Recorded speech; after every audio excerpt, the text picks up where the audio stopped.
If you think making your own vodka is hard, you need to watch this video.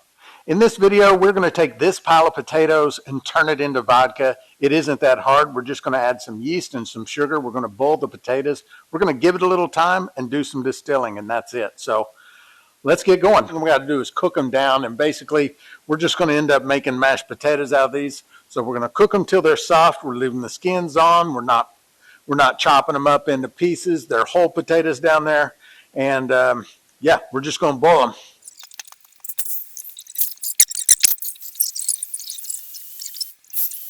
We have mashed these potatoes up real well. If you notice, the temperature is all over 210 degrees. We've got to get this temperature down to 190 or less. Obviously, that's Fahrenheit.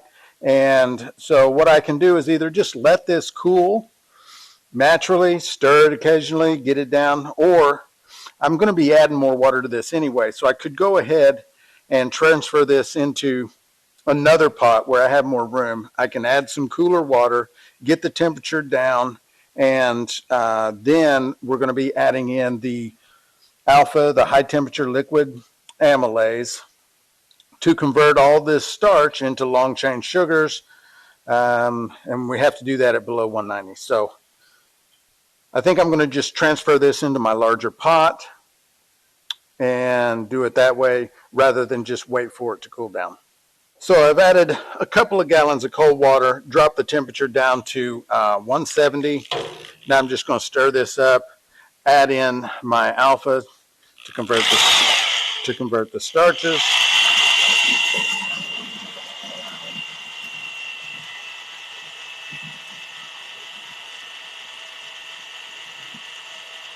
I'll give that a few, 15, 20, 30 seconds, and then I'll start bringing the temperature down again.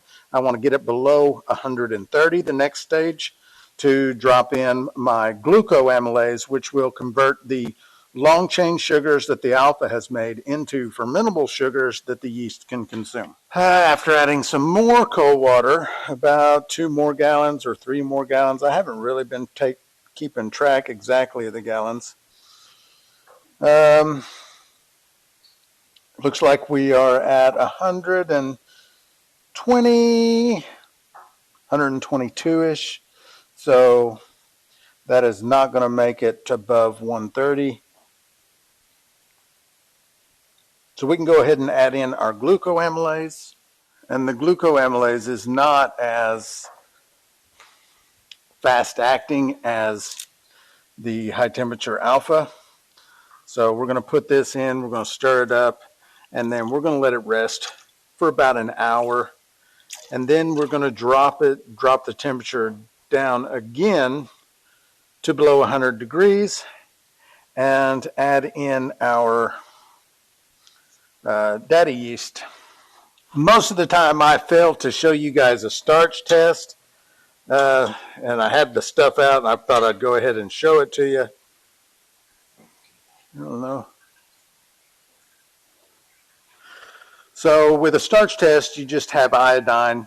Put a little in a spoon, a couple of drops of the iodine in there. Now, if there's still starch present, this is going to turn a darker color, sometimes a purple or a black even. And if there's no starch present, then it's just going to return to its original color.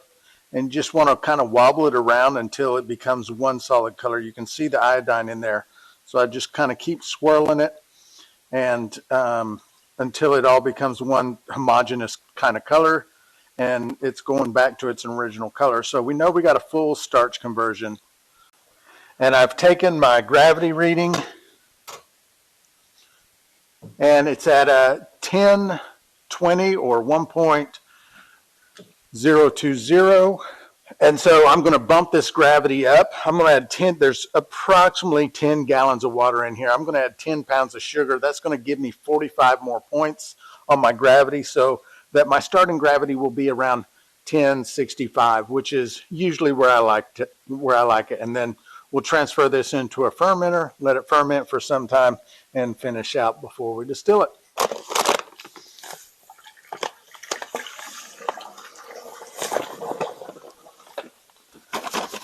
And this mash is still pretty warm, so I should be able to dissolve this sugar pretty easily.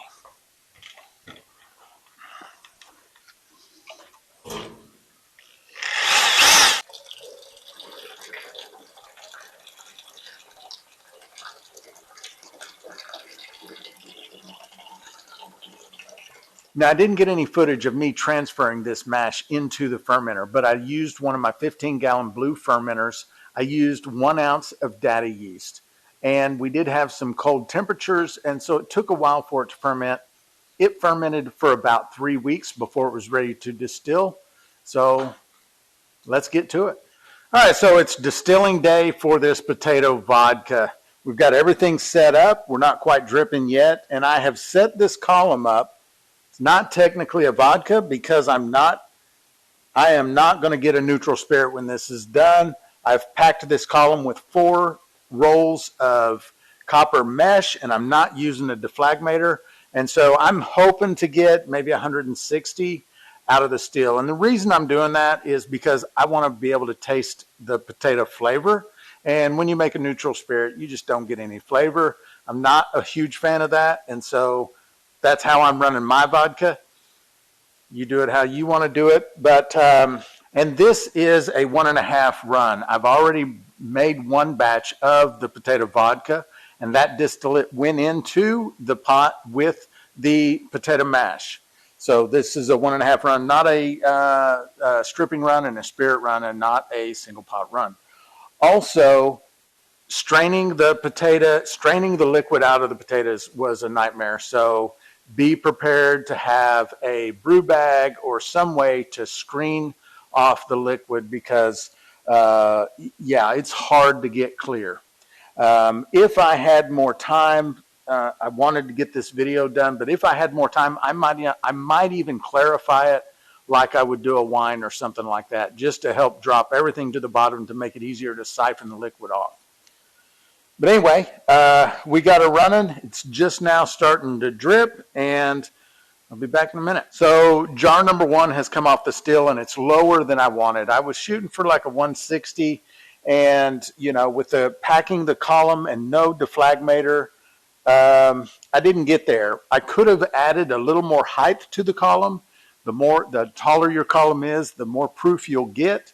And I could have put the deflagmator in there and then had it on really low to get around the 160. I missed the mark, and I'm okay with that because 140 proof means I have more flavor from the wash in the distillate. So that's going to be okay. And like I said earlier, I'm not aiming for a neutral spirit anyway on this. So yeah, I'm fine with it. Be back in a minute. So we collected about 1.5 gallons with this run, ranging from 142 proof down to 82 proof. That does not count the last jar, which started to pull out some oils. So I stopped the run there. If you're interested in seeing me call out the heads and call out the tails, how I decide which hearts I'm going to keep, and how I decide to proof it down, and the process I use to proof down, consider signing up for a Still in the Clear channel membership. I do exclusive content, which is going to include proofing this down and making the final product for this vodka, and other exclusive content. We go live every day with the members. It's members-only content, members-only lives. You might enjoy it. There's a join button down at the bottom. Click that and check it out. It's $1.99 a month. And hey, if you like Moonshine Mash recipe videos, check out this playlist. It's packed with nothing but Moonshine Mash recipe videos. See you on the next one.